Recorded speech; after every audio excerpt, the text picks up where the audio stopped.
Hey crafty friends, Christina here with you from Close to My Heart. So we are going to be doing the April Mystery Project right now. Each month, if you're not aware, I send out a kit for all of those who make a purchase with me that month. And it's a mystery because you don't know what it's going to be. You get all of the pieces pre-cut and stamped for you. And so this month we are going to be making this fun card. Has these additional fun flaps here, and we're using the Hello Darlin' paper collection. So let's go ahead and get started. So if you received the kit, you'll have all of this in your envelope, all of them cut and stamped and everything for you. If you are just creating along with us, I will give you the dimensions so that you can also create. So the back of the card is just a standard A2 size. It is 4 1/4 by 5 1/2. And that just gives you a spot if you want to write additional on the back here. Otherwise you can write here, but because of the design of it, maybe you don't want to have any writing there because it'll show through. It's completely up to you. So we have that piece, and then the fun mechanism piece here. This is 5 1/4 tall, and then it is 12 inches long. And what we're doing is we are scoring it at 2 inches, at 4 inches, 6 inches, and 8 inches. And so if you're like me, I just wanted to point out, get my paper trimmer in here so you can see. So generally your paper trimmer just goes up to the 6-inch mark, and then you have to put out the arm in order to do that 8-inch mark. I like to just go ahead and rotate it and subtract, just do the math of that. And then instead of doing it at 8, I would do it 4, because then I know it's better. I can get nice up against that brace of the paper trimmer, and I don't have to worry about the arm being kind of wiggly and not getting a good score line. So just wanted to give you that tip in case it's helpful for you. So then we're going to go ahead and using our bone folder or your hands, you can go ahead and just make good creases on all of those. You're going to be doing an accordion fold. So it's first going to fold, so it's like a half of the card here at that 4-inch or the 8-inch, depending on how you're looking at it. And then just go back and forth. And that's what's going to create that fun effect. And then we're going to go ahead and we're going to glue those together because we don't want it to be all opening up. We want it to stay together. As you'll see, this is one flap and this is one flap because they're glued together.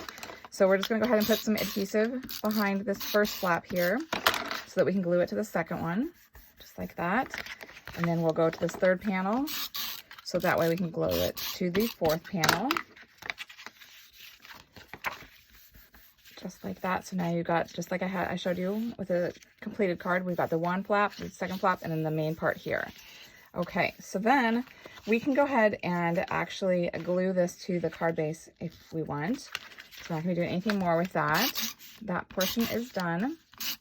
Nice, quick, and easy. All right, and so I'm just centering it on there so that way I get a nice white border all the way around. Okay. So then I took 2 squares here. They're the same size. Let's see, I think they are 1 3/4 by 1 3/4.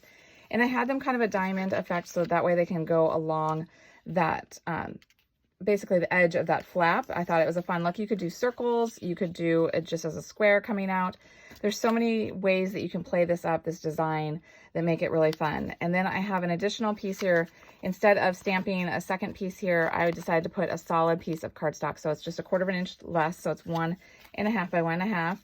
And so all you're going to do is you're only going to put adhesive on the 1/2. And remember that this is a diamond shape. So when you're putting it on here, that you want to keep that just to the left edge.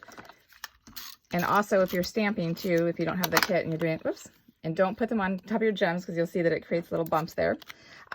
If you're stamping it, make sure you're also keeping in mind that it needs to be in that diamond shape when you're doing it. Otherwise it won't look right when you put it onto your card.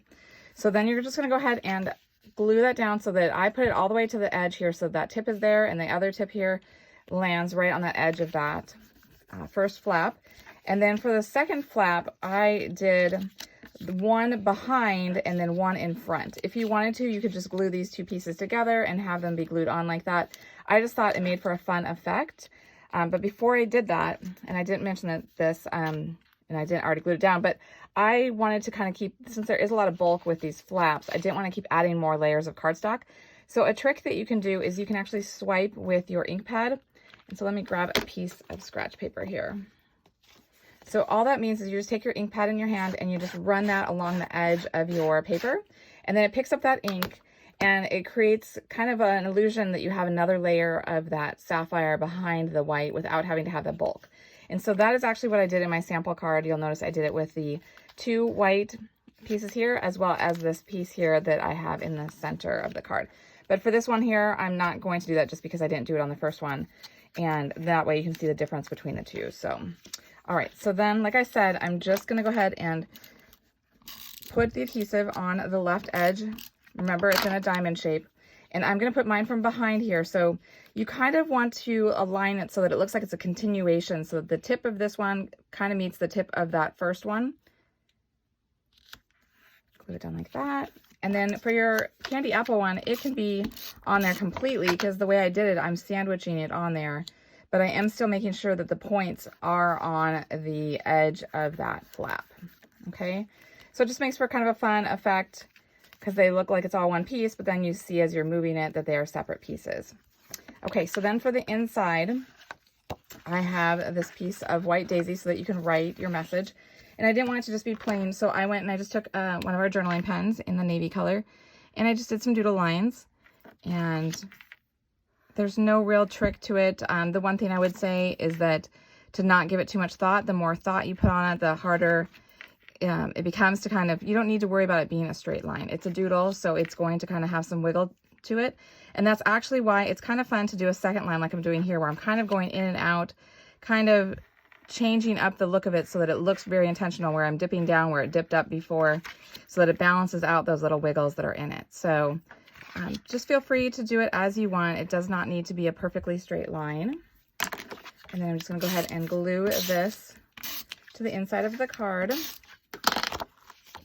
And then there's just one final detail, if you can believe it. This is so quick and easy, but it's such a fun, kind of interactive in a way just because of these flaps here.